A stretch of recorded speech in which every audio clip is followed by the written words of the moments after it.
Greetings, everyone. Welcome to Be Green with Amie. I'm Amie. After adopting a whole food plant-based lifestyle, my hubby Rick and I lost over 130 pounds. Now I coach others on their plant-based journey. Just Task Voice. Let's welcome our guest. Author of the book, Aging Powerfully, Accept Your Past and Take Control of Your Future. Nan Simonsen is a speaker and certified health and lifestyle coach. Please click like to help Be Green with Amie. Welcome, Nan Simonsen. Hello. I'm so glad to welcome, Nan. Thank you. I'm so happy that you're here. We have a mutual friend, Angela Fischetti, who has been on this broadcast many times doing exercise classes, and she connected us. And I'm really glad that you're here because you have some really great information to share. And we're also going to talk a little bit about your book, which is called Aging Powerfully. And some of the things that you'll be talking about are included in the book. And many of us here today that are watching or listening have either adopted a whole food, plant strong lifestyle. Some of them might just be plant curious and haven't done it yet. There's so much excitement about the lifestyle. And some people, they might expect that after adopting it, that they'll easily lose weight, quickly reverse disease, and feel better almost instantly. Now, while this lifestyle is beneficial, and I can attest to that, and I'm sure Nan can too, it's just one of a few pillars of health. And I'm so glad that you're here today, Nan, to talk about the pillars of health and how it can help us with aging and how that these pillars can be an asset and an adjunct to the whole food plant strong lifestyle. Yes, they can be. As a matter of fact, if you'd like me to take you back a bit to how I began and why, I'll be happy to. Yes, you have a very interesting story, and I think that a lot of people today who are viewing are going to be able to relate to some of it. So go ahead and tell us. Okay. All right. Back in 2018, I was in a year-long course at the Institute of Integrative Nutrition as a health coach. And then I went on and I took another 6 months for advanced coaching, 6 months for gut health, and 6 months for hormone health, and ultimately took one of their Write Your Dream Book courses. And the result of that was my book, as Amy showed you, Aging Powerfully. And they had a contest at the end from among those who had written our book and had it published by the end of the year of that year. It was, in my case, it was 2020 by then. And I won. I was one of the 3 contestants who won it. And so we got our tuition free. That was kind of a kick. So all of this to say, in 2018, I was studying nutrition. I was studying health. And in the middle of the year, had some lab work that showed I was heading in the wrong direction. My cholesterol was high in the 230s. My blood sugar was almost 120, so it was almost diabetic, fasting blood sugar.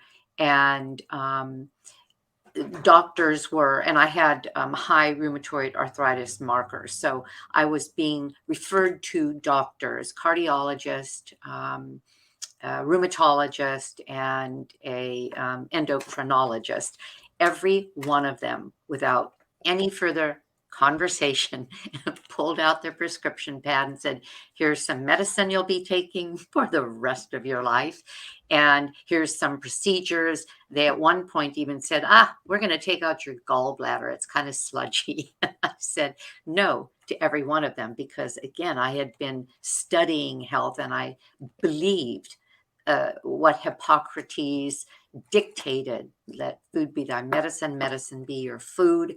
And I knew that I wanted a chance to do this with food and lifestyle. So I said no to all of them. And I serendipitously at a a botanic garden. They were offering classes, and one of them was a class on plant-based nutrition. It was a 3.5 hour class of training, and then they were going to feed us a meal. And I must say, it was probably the first meal.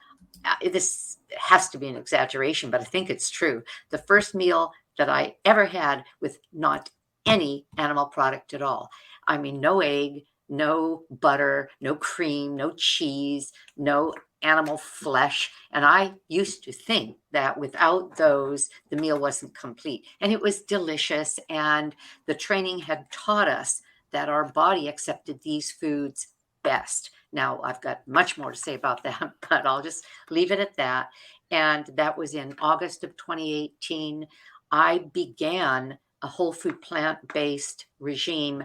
I went to several conferences, including the National Health Association conference. I took a course with Pam Popper, Dr. Pam Popper, in food as medicine, and I was certified with her. Learned enough to know that that's where I was going, and made a deep dive into the whole food plant-based lifestyle to the degree that an eating disorder that I had had that was haunting me, if you read Aging Powerfully, began at 14 with anorexia, then went to bulimia at 15, that haunted me for, well, most of my adult life. I was able to leave behind and walk away from. That was predicted to be impossible. Some people will say if you have an eating disorder, the longer you have it, the more entrenched it is. You can't leave it behind. And I did. And now it's going on 5 years. And I have to point at the power of what a perfect diet, one that feeds our gut, which means our microbiome, and that I don't want to get too deep into that either, but I'm just going to say it this way. We have this microbiome through which we have short chain fatty acids produced when these gut bugs are fed. They're fed by one thing, fiber. Those short chain fatty acids will nourish our body, not food wise, but regulate our body in hundreds, maybe thousands of ways, because they have everything to do with all of our organs and our brain and our neurotransmitters. So in other words, I was getting the medications, the drugs that I had been on off and on my entire life, trying to stop this eating disorder. I was getting that from my food because the neurotransmitters, serotonin, dopamine, oxytocin, were being produced in my body. I was also, it took some time to trust it, but I did it anyway, that I could eat the foods that really satisfied me and fed me at my core, which were the whole food carbohydrates. Because I went through those 70s. I'm 72 now. And in the 70s, when I was looking for ways of even then trying to work beyond my binges, I paid way too much attention to Dr. Atkins and his demands that we eat animal protein ad infinitum, that the fat's not going to hurt us, it's the carbs that are going to kill us. And I stayed away from them. And the only time I had them was when I binged. So I binged because I really wanted them, and they felt good. Well, I went into whole food plant-based, and I follow the dictates of the doctors like Dr. McDougall, who says, eat 70, 80% of your calories from whole food, plant-based starches. And that's what I do now. And way back in the 2018, I'll say the beginnings of my dietary plan, I trusted that because I began watching Chef AJ and Tammy of Nutmeg Notebook and the people who were teaching us to eat our potatoes and our whole grains and our legumes for protein. Well, all plant foods have some protein, some way more than others. And the legumes, I fell in love with all of those. They stabilized my metabolism, And I was able to, within a couple of months, stop doing something, stop the binging, stop the obsessing with food. The food fears is what I call them. Gosh, what do I eat and how much? And I don't know what to do. And this is so crazy making. I was able to walk away from all of that with a whole food plant-based diet. So I am so sold on the value of plant-based nutrition in a way that is beyond what some people would understand, and that is that some people consider it strictly a way to nourish our bodies. It's a way to also balance them and to sometimes fix things that that the I'll say the disadvantage of our SAD diet, the standard American diet, which is 60 to 62% processed foods that the microbiome doesn't even, those gut bugs don't even recognize, because they're not what those healthy bugs, and that's what we want, a gut full of the healthy bugs that create those neurotransmitters. They don't recognize a processed food. So I'll talk about that, but that's my story. So I had this certification as a health coach. I went to a cooking class 4 minutes from my home that somebody recommended. She said, "Oh, there's this lifestyle medical practice." I didn't know anything about that. And they have a cooking class and it's plant-based. So I went to this plant-based cooking class. I was in heaven, because it was everything at that point that I was believing about eating well on plants. And the chief operating officer happened to be at the class and said, "Oh, how did you find us?" Because most of the people there were patients of the group. And I said, "Oh, one of your patients recommended it, and I'm about to become a health coach, and I on whole food plant-based nutrition." Well, he said, "We're looking for a health coach. Ours has just moved away. Would you like to join the practice?" Da-da! So this was at the end of 2018. January of 2019, I became the lifestyle medicine, health and lifestyle coach, which I still am now. And I began doing cooking classes for them, because I've always known how to cook. I just didn't, and I'd done demonstrations for years and years and years. For 30 years, I was with Tupperware and owned a Tupperware franchise. And what do? You demonstrate the product by demonstrating food in it. That's what I did. So I was really good at that. So that's how this began. That was my genesis. And I haven't looked back. I was able to bring my cholesterol down to in the 130s and 40s. In other words, below that golden 150 that Dr. McDougall says you're aiming for. And the blood sugar is down at 80, 81. So in other words, everything. And that gallbladder they wanted so badly is still with me, because everything just cleared up.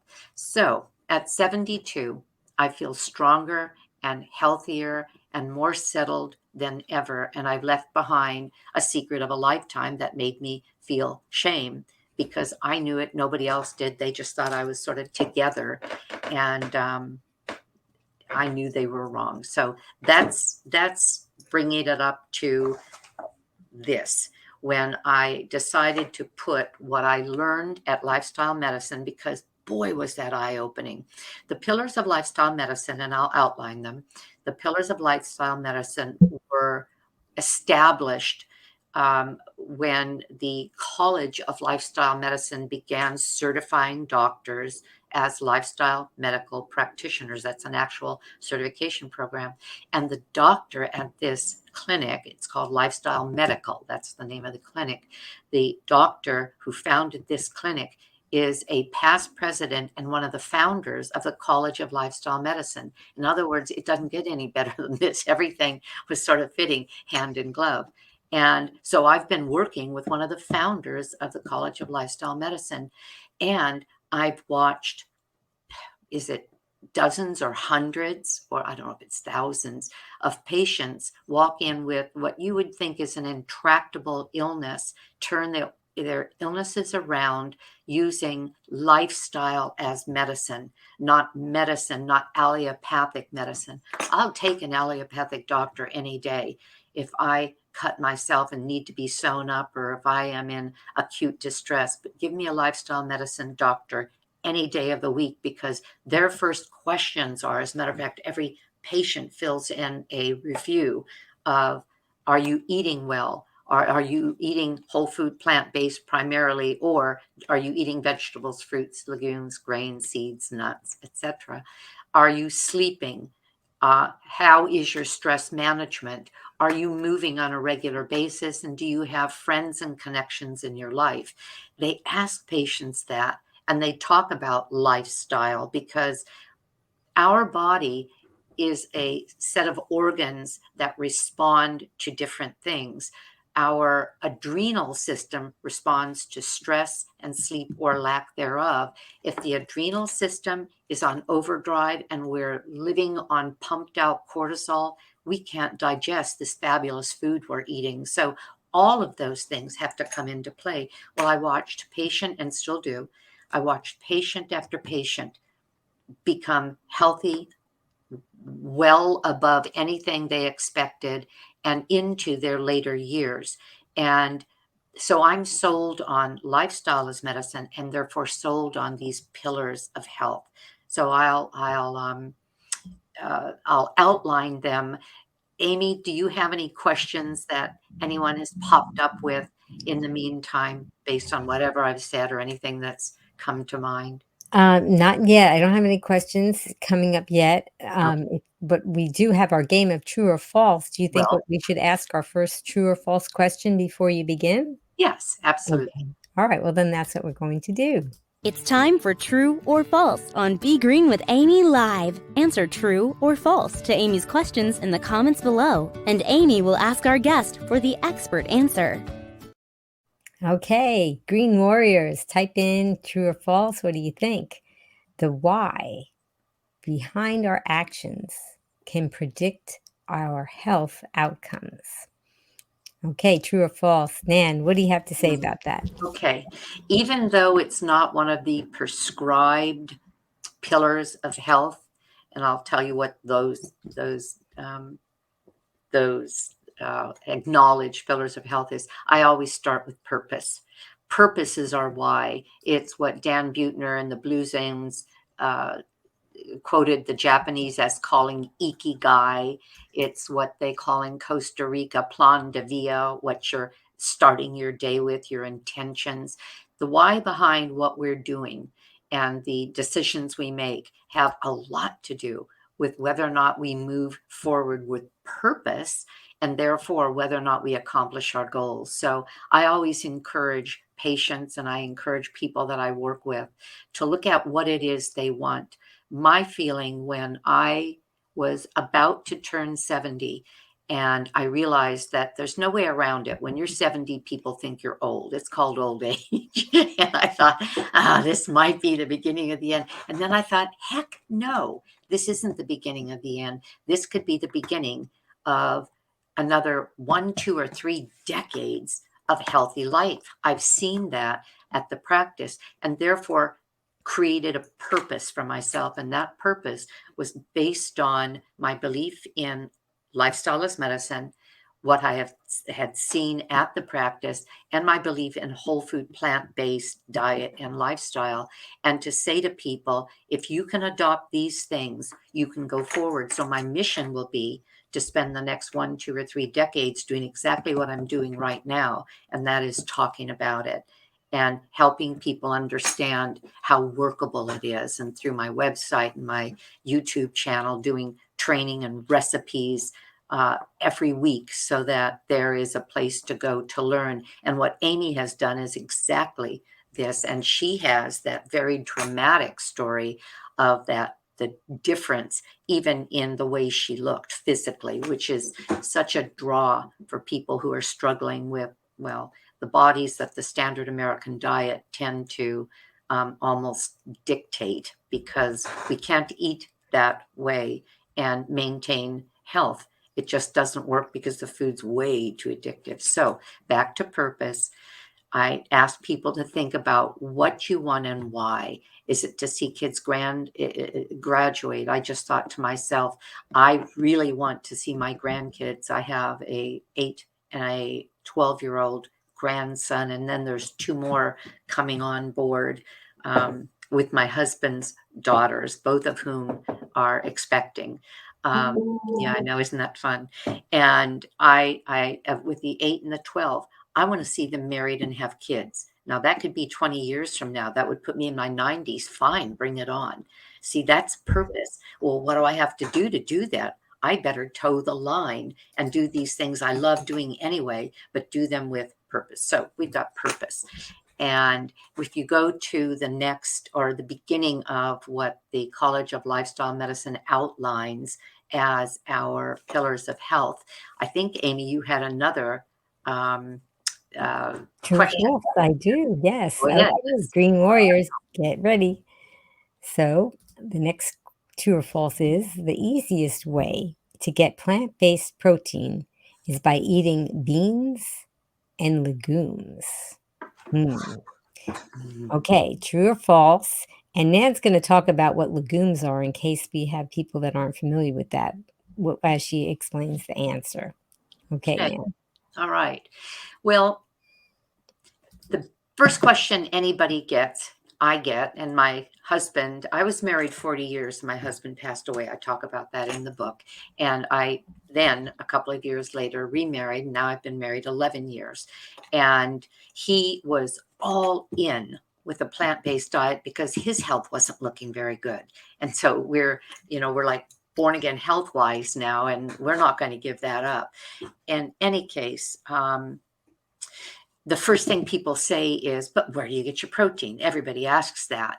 And people believe that animal protein is superior. We may absorb it more quickly and more strongly. Same thing with iron, which happens to be heme iron. We absorb it more strongly like a bolus, but it's too much for most of our bodies. As a matter of fact, they have shown that animal protein, T. Colin Campbell's work with the China study, especially, and then all the research after that has shown that our plant protein is much healthier for our body than animal protein, which stimulates something called insulin-like growth factor, which stimulates cell growth, and on and on and on. You can research that. It's absolutely so. So you have to believe and embrace the idea that plant protein is excellent and we can get all we need from plants. The next thing I would say is what is beans and legumes. Legumes are well, beans and what they call pulses like lentils and mung beans and so legumes are those well, they're beans. Let's just look at it as a category of beans. And we get most of our protein. They're the highest in protein, especially lentils. Lentils are one of the highest, and mung beans are the highest in protein per, let's say, ounce or per serving of any of them. And so, yes, it's absolutely true. The easiest way to get plant-based protein is eating beans and legumes. However, there are people who say, I can't. My body won't handle them. I don't like them. I don't want to. The gas bothers me, which your body gets used to. And I will refer you to Chef AJ, whom I know rather well. I've been with her, gosh, 4 times, 5 times at Rancho La Porta. I was her sous chef at her cooking classes there. And she doesn't eat beans or legumes at all because they upset her stomach. And she doesn't eat nuts because they're sort of a trigger for her to want more, more, and more. And so she doesn't do that. So where does she get her protein? She gets her protein from everything else, from greens and starchy vegetables and potatoes. Her favorite starch is a potato. So in other words, I'm saying that you can get your protein from legumes. That's where you're going to get the highest percentage.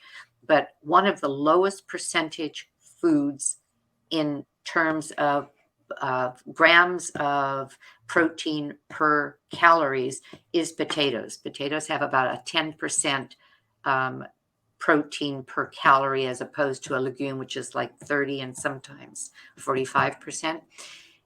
All we need is 10% of our calories from protein. So if you ate nothing but potatoes, you're getting plenty of protein from that too. So my answer is yes to the beans having the most, but if you eat a healthy plant-based diet, and I mean healthy as opposed to, and that's why I'm going to digress. I refer to my eating style as whole food plant-based, not vegan, even though it is. But I say it that way because industry, which just loves promoting whatever they make and however they make it, they're going to satisfy their shareholders with lots of profit, have gone over the top with producing vegan foods. And people who are plant based say, oh, it's vegan, I can eat that. A lot of that food is every bit as processed as the processed animal products or processed products that it doesn't matter if you're discerning animal or not, are simply a bunch of things that are non identifiable, squished up with a flavor and called food. And a lot of them, again, our microbiome has no idea what to do with. So that's a kind of a long, convoluted answer, but you can get all the protein you need by combining real food, not the processed, real food in any number of ways. And you've always got seeds and nuts that also have plenty of protein as well. Ta-da. Ta-da. That was very, very well said. So Yes. if we're looking then at the pillar of nutrition, well, why don't I just tell you what the pillars are? The pillars are nutrition, in other words, what we put in our body, and I take it even a step further, even though I won't go into this, but what we put on our body, because a lot of what we put on our body is absorbed. And so we want to be as clean as we can. And I'm really careful about what I choose to put on my body. um, the problem is, again, back to the manufacturers, they have all kinds of things that'll tell us, well, if you use this, your skin will be perfect. If you use this, you won't have any more sagging. If you use this, and people keep buying all this stuff, putting it on their skin, and they're absorbing all kinds of chemicals. So I'll just leave it at that. Consider Right. that that's And let's another just way. clarify because people may be familiar with these patches that have medication, and it's a way to deliver medication to the body.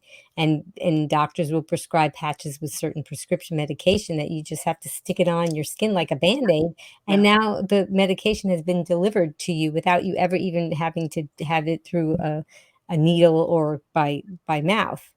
And so this is what Nan's talking about. Whatever you're putting on your skin, it's getting absorbing into your bloodstream.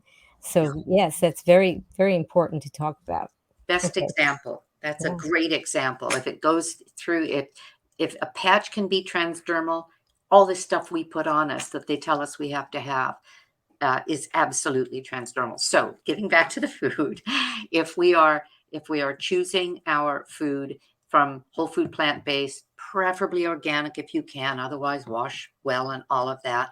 It's better to eat it, whether it's organic or not, than not to eat it if it's a whole food that is plant-based, fruits, vegetables, seeds, nuts, grains, and legumes.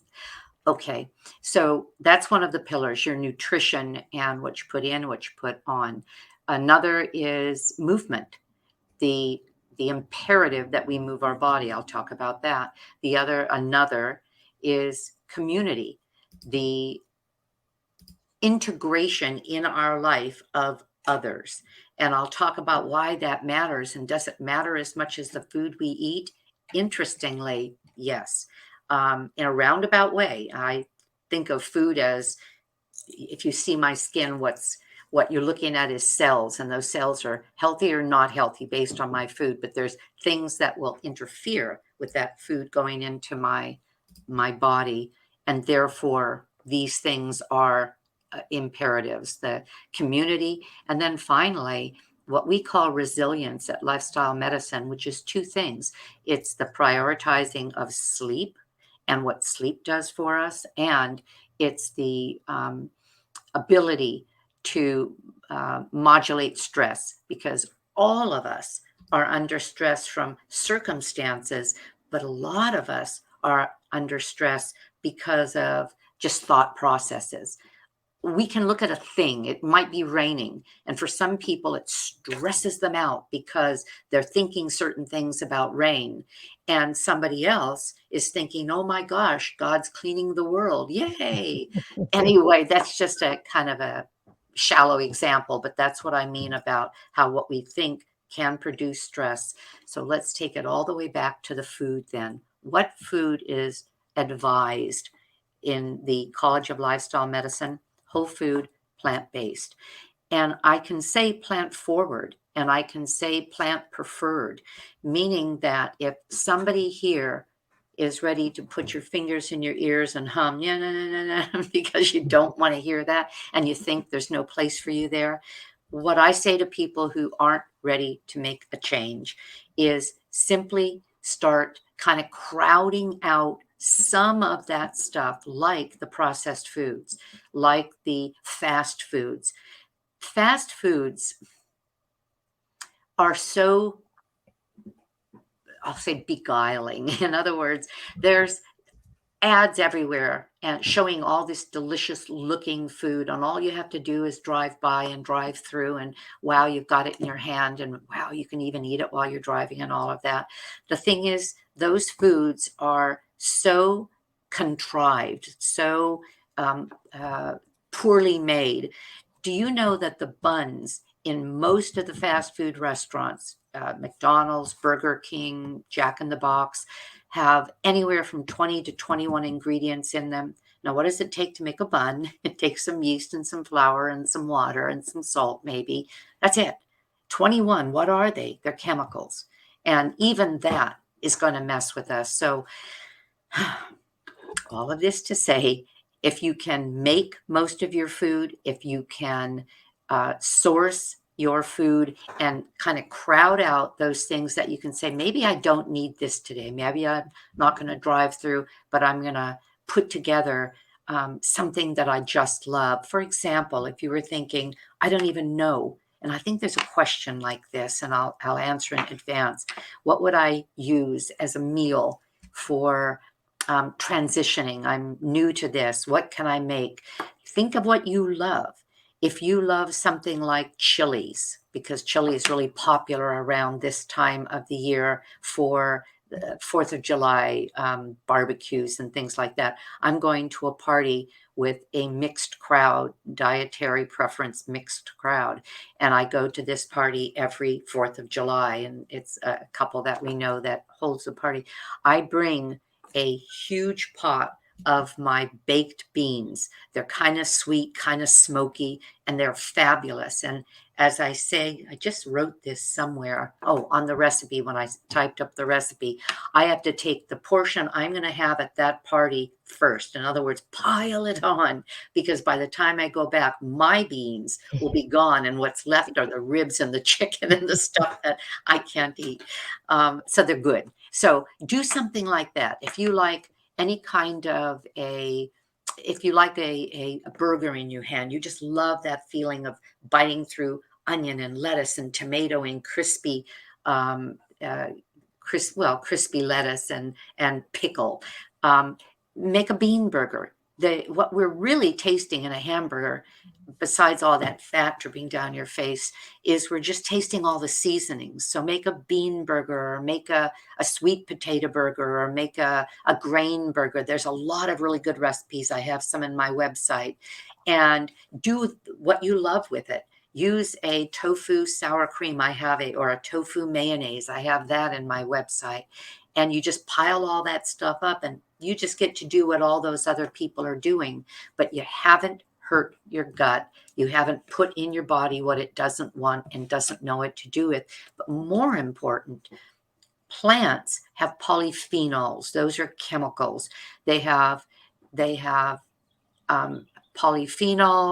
phytonutrients, phytochemicals, vitamins, minerals, just thousands of elements that have not even been identified that our body loves. And so every time you eat something like that, you're actually doing yourself a favor. So what I would say again is, as one transitions, I went almost overnight, but not quite. It took a month or two before I had my very last animal something, and I think it was a can of sardines or something like that. Took a while. Um, but so you crowd out with really nourishing plant-based foods that you like. And before you know it, when you have the other food and you feel the difference in your stomach and you feel the difference in your energy, and the more fruits, vegetables, seeds, nuts, grains, and legumes you have, the clearer your skin gets. You, before you know it, start preferring it. You kind of have that conversation that I just went through in your mind, and you think, yeah, I think I'll just do a salad instead, or I think I'll just do a lettuce wrap instead, or a taco. Our tacos here, we have tacos at least 3 times a month, if not 4. Our tacos here are fabulous. And we just put, and you'll see those on just about anybody's website, including mine. There's all kinds of taco fillings that are just as good as if you had used ground killed animal. And instead, you're eating something that is really, really nourishing and still makes you feel like you're doing that. So that's that.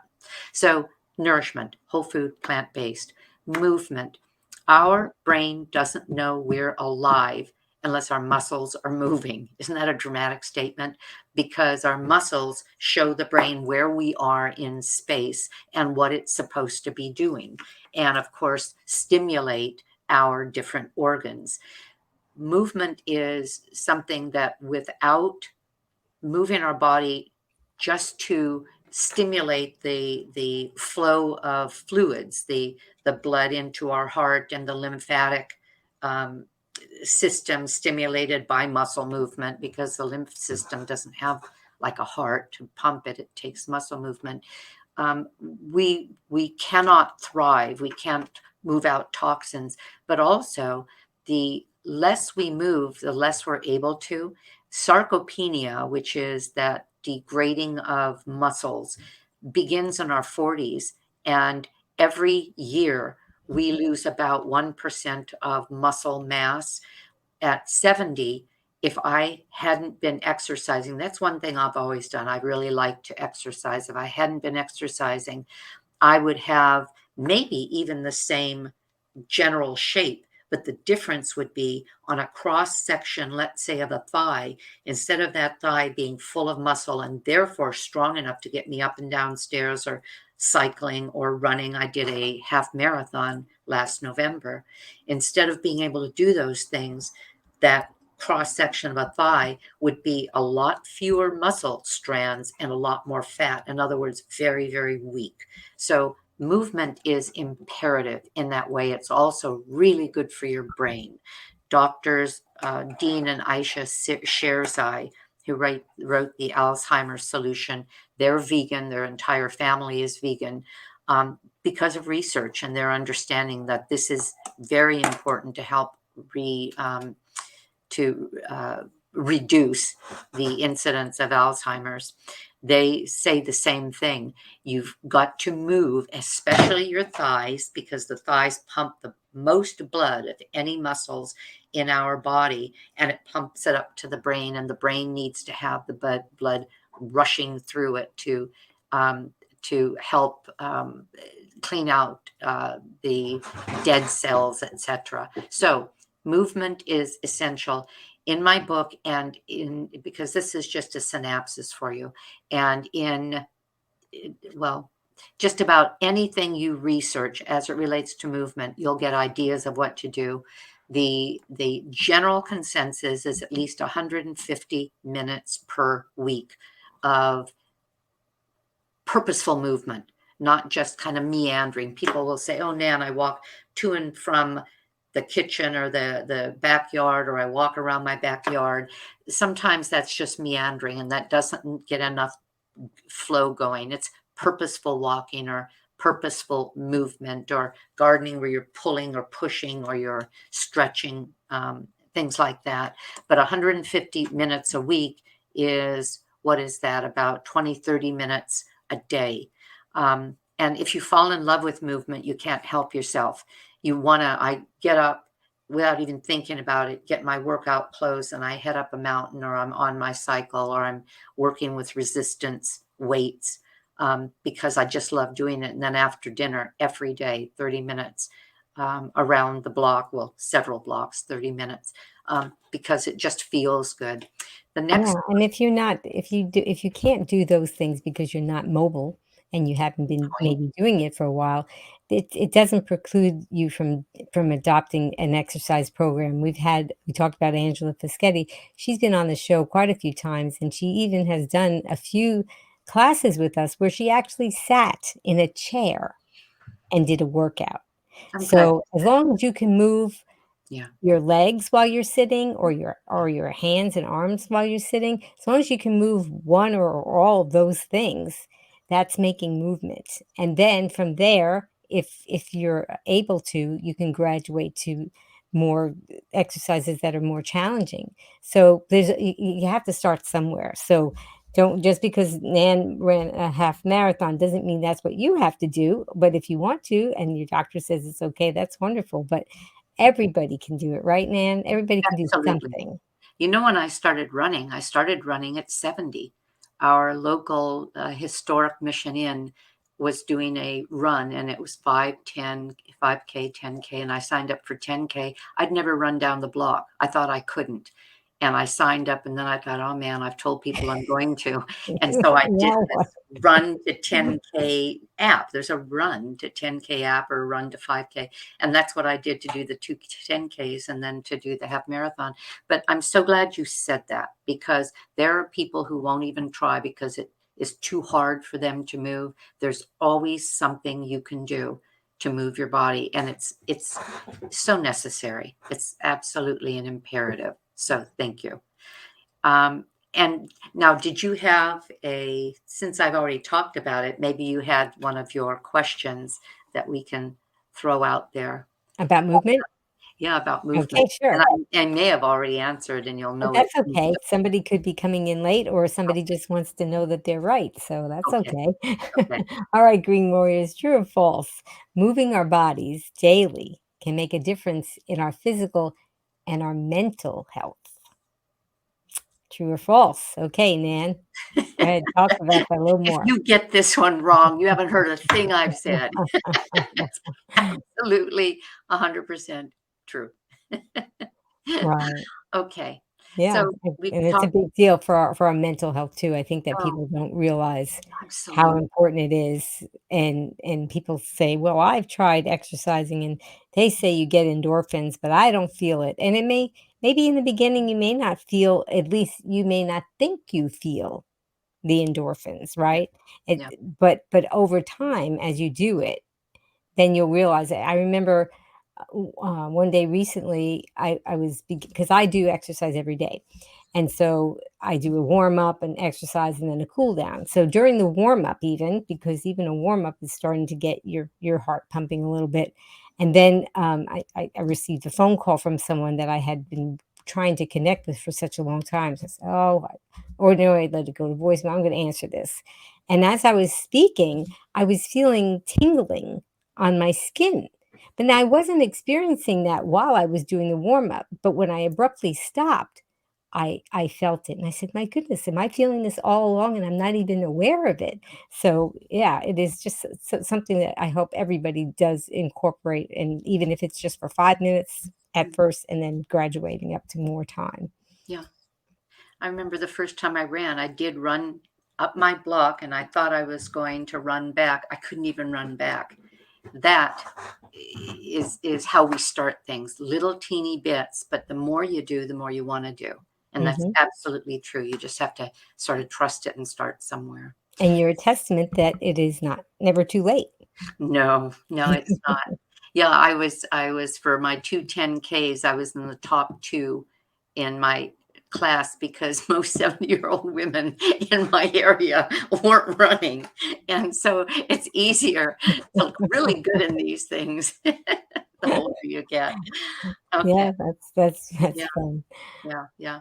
So you have purpose, you have movement, you have, oh, nutrition, movement, community. What is that about? Should we start with our question, or do you wanna Please, talk? please, Okay, please. Yes, so go ahead. all right. So we have another true or false.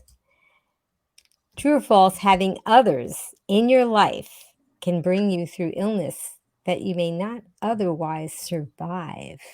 That's a powerful statement there. Okay, Green Warriors, what do you think it is? Nan, you can talk about movement. I mean, having others in your life now, the community.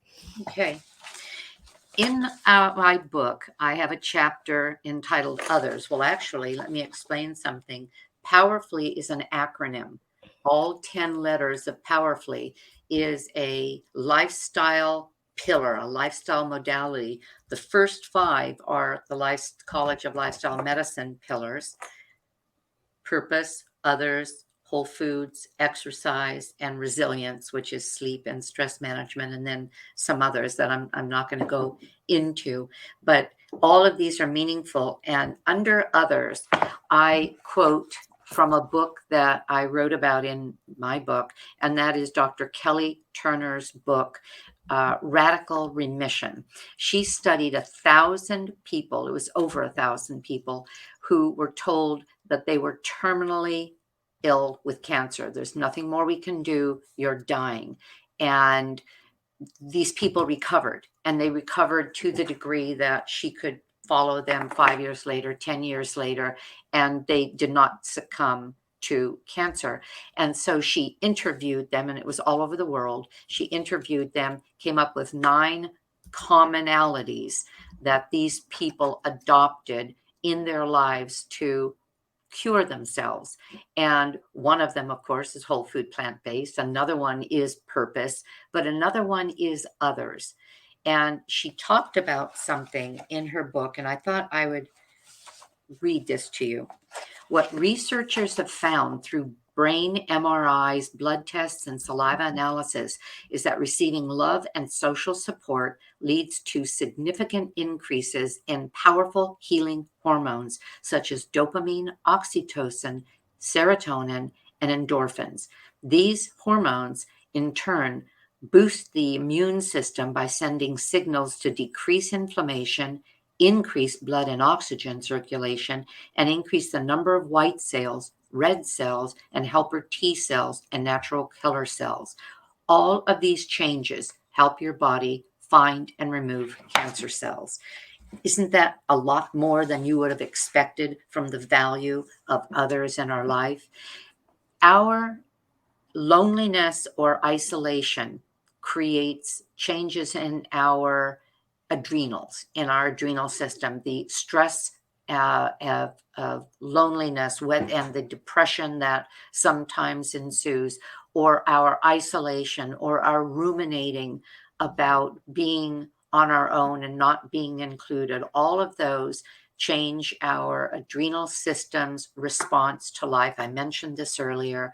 We start producing cortisol. The cortisol interferes when something is, and cortisol and the adrenals are good things. That's what keeps us safe when something, well, we go back to our ancestors, the saber-toothed tiger was chasing them, etc. And that's a good thing. But all systems stop. All energy goes to where it's needed to do some powerful exertion or response. Even the brain doesn't work the same. Well, when we are, and I'll have you think of what I'm explaining when someone's under stress as well. But when we are lonely or when we are under stress, and both sort of have the same components, our adrenal system is overworking, overloaded. And before we know it, the things we do that are helping us, like excellent food, aren't able to be processed the way they would be otherwise. So having others in our life makes a huge difference. What do we do about it? Go through your contact list. Look at who you care about, or who you like spending time with, or who is someone that is like-minded.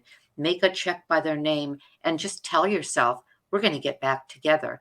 I'm going to text them or call them and suggest a lunch date. Or, for example, I haven't seen a friend of mine who's been doing a lot of traveling. She's a dentist, and I know her Fridays are off. And I texted her and I said, I'm missing you. How about a tea and talk? We call it tea and talk.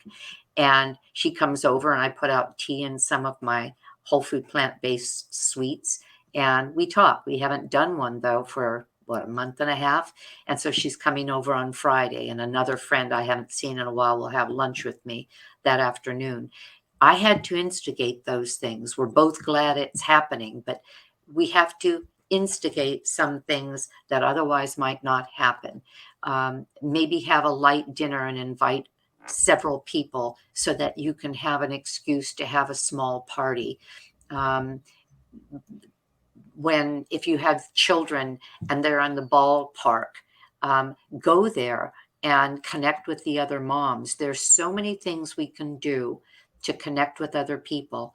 So it's some of the obvious, like, again, inviting people to spend time with you, or you're getting involved in things like volunteer work, or in classes or lectures or openings, or events at your community centers. But there's also things that you can do on a daily basis. If, for example, I had mentioned I go up a mountain on a regular basis because I've done that for 10 years. There are people I know and people that know me, and we really don't know each other anything more than just a hello. But those hellos have led to conversations. Wow, I haven't seen you in a while, or are you okay? Or just, great day, have a good day today. That's community. That's communication. You go to a restaurant and they know you. Are you going to have what you usually have? You go to a market and you walk in the front door and the person at the counter, hi. Why? Because they see you often, and because you initiate a conversation or just a comment by saying hi.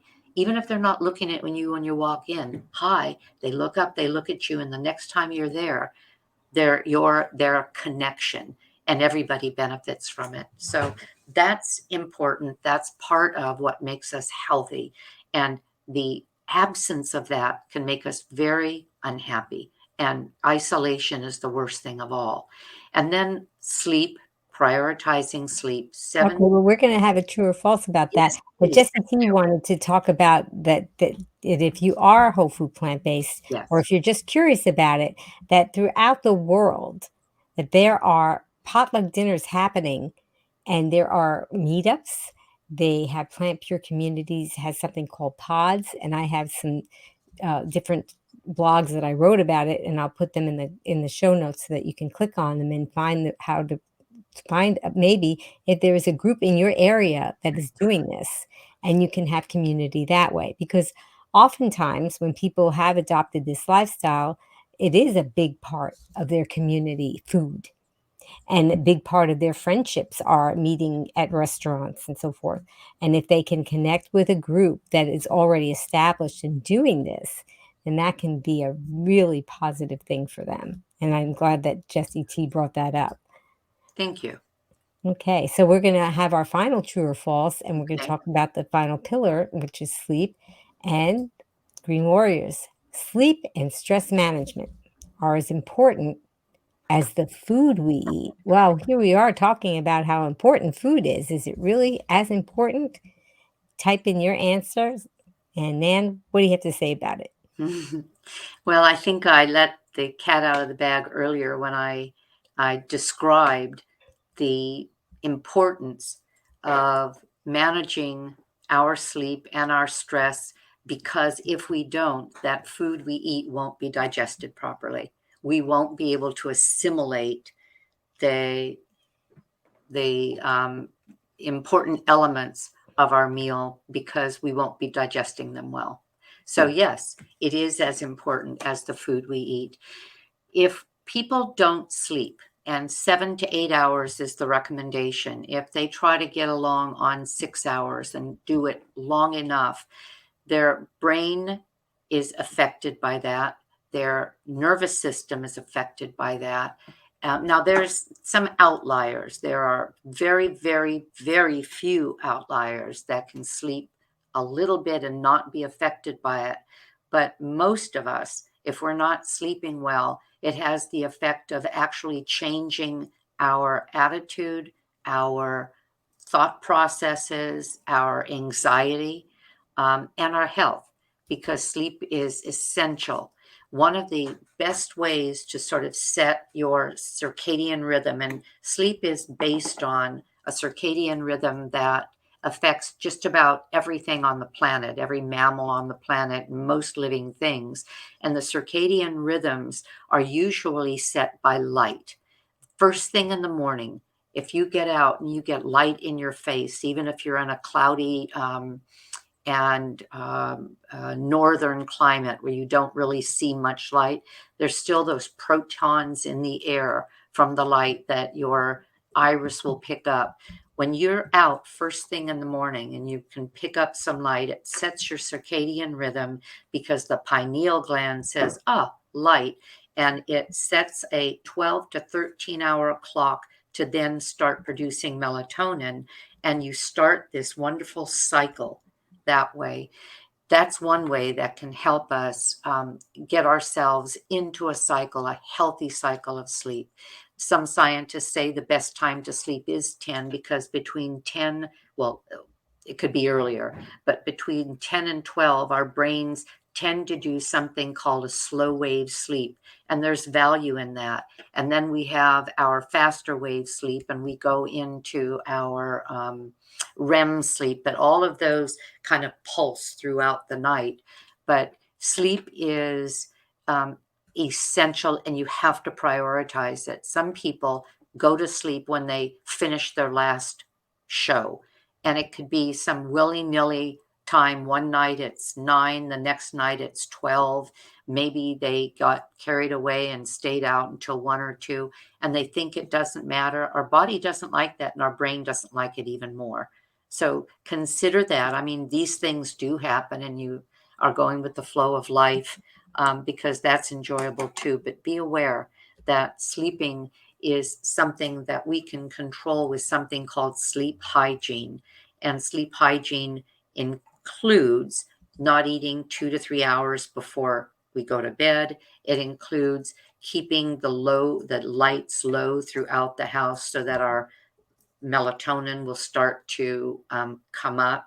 It includes not doing anything overly exciting so that our body system is ready to go to bed.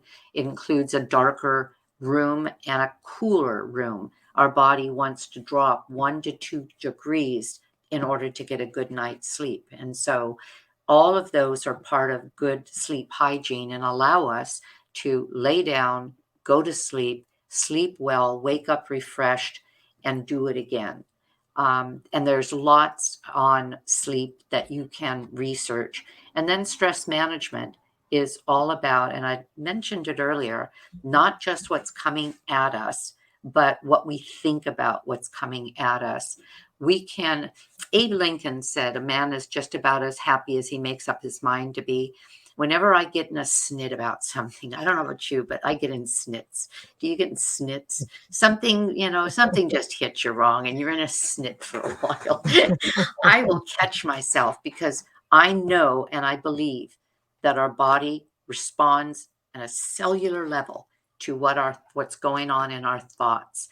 And if I can catch something like that by just repeating to myself, Nan, you're going to be just about as happy as you make up your mind to be. Knock it off. And gratitude can make a difference. In spite of this, gratitude, the things that are going right, the things that have been done right, and on, we can control so much of our thought processes through the practice of gratitude, the practice of acceptance, the practice of forgiveness. When somebody has done us wrong and we're just pining over it, or no, not pining, I'll just say ruminating over it, and it's making us unhappy. Sometimes it's time to just practice forgiveness, if for no other reason than to feel better yourself, whether or not you feel that it is something that the other person should be let off the hook for. Just to do yourself a favor, it'll feel better. And So, that doesn't necessarily mean that you have to tell that person that you have forgiven them. right. I think a lot of people think that that means Good point. Go ahead. Well, go But ahead. You were talking you about it, just but I let it just wanted to go. clarify. Yeah, you just let it go. There was oh, forgiveness. Let me see if I can find that quickly, because there's No, I'm not going to Well, be. you can look for it, and I can go Yeah, on a little bit, but yeah, a go lot of ahead. people really do think when when I first heard somebody say that years ago, I said, "So I'm just supposed to contact this person that did this terrible thing and tell them I forgive them, and I'm giving them a pass that they maybe could do it again to me or do it to somebody else." Just didn't seem right. But it seems like these thoughts that we have, even as far as, things that we're thinking about somebody that did us wrong, or maybe even just the things that we're saying to ourselves, which can be bad too. It's kind of like a rut in the mud, and I don't know if anybody's ever seen that, but that you can, if you try to get out of a muddy place and you're spinning your wheels and you're just getting deeper and deeper and deeper into it. And this is what's happening in your brain, which is this complicated computer that's absorbing everything that you're thinking and seeing and feeling. And we just really need to let it go. And so and forgiveness is not necessarily telling the person that you forgive them, it's telling yourself, I don't have room up here for these bad thoughts. I'm not going to keep ruminating and making a rut deeper and deeper into my brain when I could be thinking about other things that make me feel good. Did Absolutely. you have a chance to find it? No, and Okay. it was a good one. Yeah, but It Apple was a Day said, "Forgiveness is not about the other person." Very well said. yeah, I yeah, like that. yeah. Very well said. So I've covered what I wanted to cover. I've covered our pillars of lifestyle medicine, those things that we can adopt into our lives, prioritizing them so that we're not living a life of being bombarded by whatever happens to draw our attention. We are intentionally living and we're intentionally performing in a way that will make us healthier, happier, more balanced, and more joyful. Yeah, well, everything was very well presented, and I wanted to, because in the beginning, in the introduction, I spoke about how people just they try the diet, and then after a week or so, maybe they got through the detox, and they're like, "Wait, where's all this health that everybody promised me?" And for some people, it does happen very quickly. They get off medications in a week, sometimes Yeah. under their doctor's supervision. But for some people, for some of the things that are going on, it wasn't just the food that caused it. So I hope that people that are watching and listening are learning about these things because our body is so complicated and there's so many pillars of health, and we can't be perfect at everything. But if we can be more aware of it and learn from it, I think with that we'll definitely see some improvements.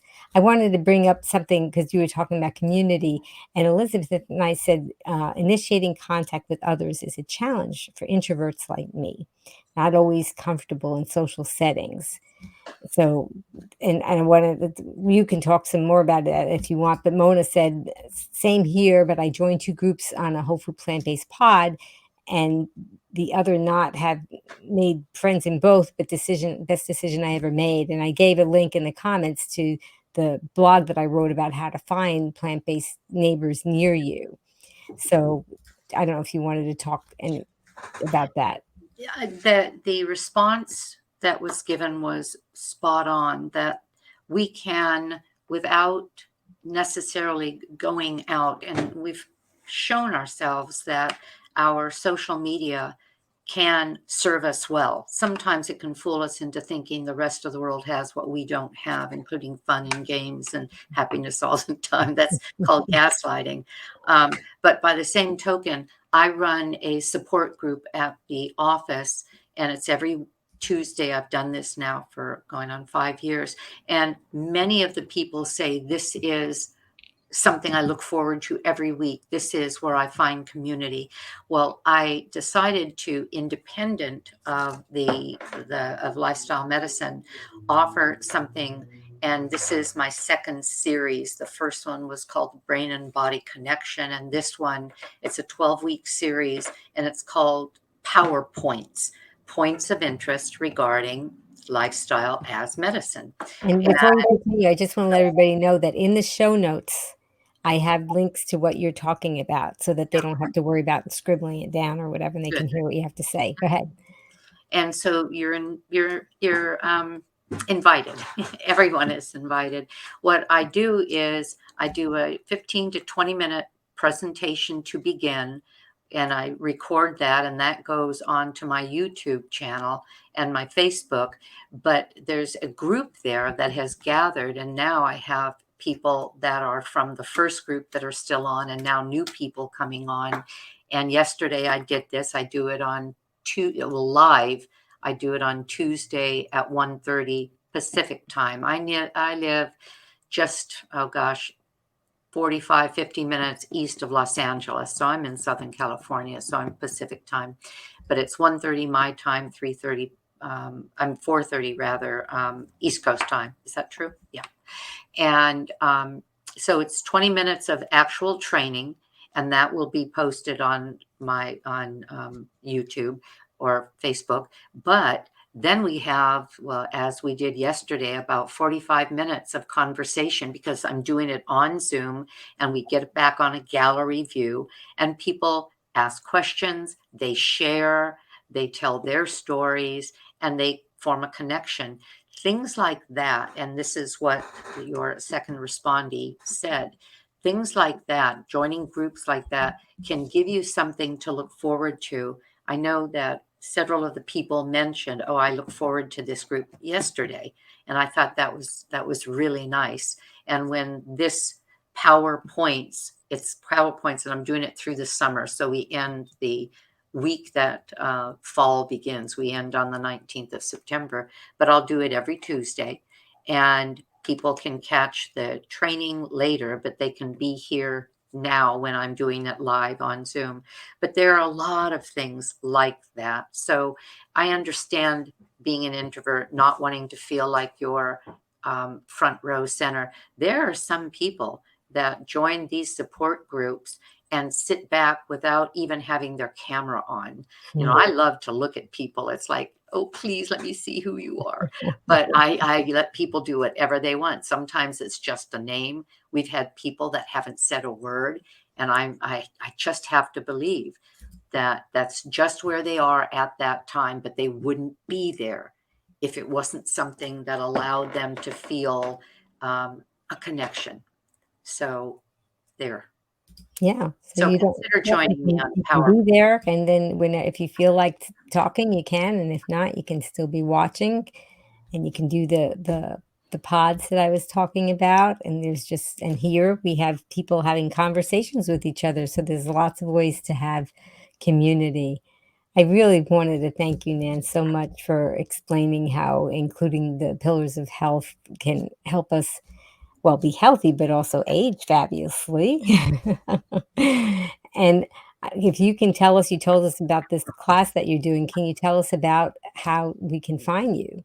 Yeah, I on almost a weekly basis, unless I'm traveling. We were camping a week ago, and so I'm a week behind on recipes, but almost every week I'll post a recipe video on YouTube. And I also post things like this training portion of the PowerPoints. And so I have, oh, and I have a fun video. It's actually a training video on the value of whole food plant-based, using the little black dress as a metaphor for whole food plant-based starches.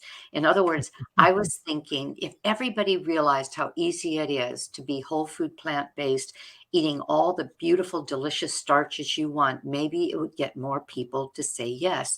So I did this whole whole photo shoot of little black dresses and how you can dress them up. They can be basic like your potato. They can be dressed up like a potato bar.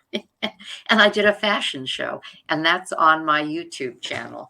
It's called "What I Eat, What I Wear, and the Little Black Dress." Kind That's of very funny, clever, yeah, kind very of. clever. But you'll see things like that everywhere. Things that will help you, and I'm going to say also, the more you marry yourself to like-minded people, if even just listening to their podcasts, and because when I exercise, I almost always have a podcast in my ears. Even on my bike, I have my the phone in the basket and I'm listening to, because it's classroom time and I love learning. But even if even if you don't know the person, the more you hear of where you want to go, whether it's better attitude, better movement, better sleep, the more you hear that, the more it pulls you forward into wanting to do those things. Don't isolate yourself with your own thoughts, because sometimes our thoughts take a downward turn. I read somewhere that negative thoughts are 3 times as likely to come up as positive thoughts. So we have to purposely make ourselves do gratitude journals, purposely make ourselves count our blessings, or we could kind of go down the wrong road. And the more you listen to somebody, I listened to, well, I still do, to cooking shows. Even though I teach cooking, I Mhm. listen to cooking shows all the time. And there's never one that I don't learn something new from. And then want to, again, try and get deeper and deeper into my knowledge. So I would recommend that to you too. Yep, immerse yourself, keep yourself every day, and that's why I have the Be Green with Amy. It's also on podcast, so you can listen to it even if you're on an airplane, you can download it and listen to it. And Very they've proven that if you are moving while you are learning, that your brain absorbs it even more. So it is more effectively if you're doing that. So you already hit upon Yeah, that. yeah, I read that too. Yeah. Yeah, yeah, that's great. Yeah, I make my big salads and I'm chopping away and I've got my phone there and I'm watching an interview or listening to a podcast all the time. Yep, absolutely. And then we have I just want to let everybody know that you have a Facebook and an Instagram, Aging Powerfully with Nan, right? And then Right. another group called Power Agers, and these are all going to be in the show notes as well. Just want to let everybody know about that. So everyone, please click like to show your appreciation for what Nan shared with us today. And uh, I also want maybe if you guys, Green Warriors, if you can type in the comments, what was something that you're going to remember from today's talk about the pillars of health? What was one of your takeaways? I also wanted to thank Just Task Boys because she did the promos and the countdown, and she's always been so helpful with getting the word out on the internet for us. And Just Task Boys, tell us who's coming up next. Can't satisfy that sweet tooth? Sid Nodder will teach us some acceptable alternatives, why refined sugars are so inflammatory, and how to quickly tell how much sugar is in a packaged product. Join us on Wednesday, July 5th, 3 p.m. Eastern, noon Pacific, on Be Green with Amy Live. Most of all, I want to thank all of you, the Green Warriors that are watching and listening. And Nan is here and I'm here. We're here because of you. And we want to help you enjoy better health and aging more gracefully and learning about these pillars of health, including the whole food plant-based lifestyle. And as a special thank you to all of you, I want to let you know that I am offering you 5 free recipes. So if you just go to my website, begreenwithamy.com/join, I'm going to send you 5 free recipes. I have a special playlist called Hey, I Can Make That on my YouTube because I am not much of a cook. And sometimes the best thing I do is burn things. So if I can make it, anybody can. So if you're a newbie, this would be really very helpful to all of you. And I also wanted to invite all of you to go ahead and take your right hand and grab your left shoulder, take your left hand and grab your right shoulder. Now squeeze, because that's a hug from me to you. And especially to those of you that are introverts and don't get out and talk to people very much. Feel this hug, feel this love, and know that you can get more of that if you attend a pod meeting or a meetup meeting. There's lots of people out there like Nan that are out there that want to show you the love and make you feel warm and invited. And if you would like to join me and Nan with my tagline in the end, you can type it into the show notes if you like. And Nan's going to say that the last word with me. Are you ready, Nan? I've got it. Okay. Well, until I see all of you again, remember, be strong, be well, And D, Be green. green. Thanks, Bye, everyone. Nan. Bye, everyone. Now you can listen to Be Green with Amie expert interviews wherever you go. Listen while walking, meal prepping, or traveling. Find Be Green with Amie on Apple, Google, Alexa, Amazon, or virtually anywhere you find podcasts. Be strong, be well, and be green with Be Green with Amie.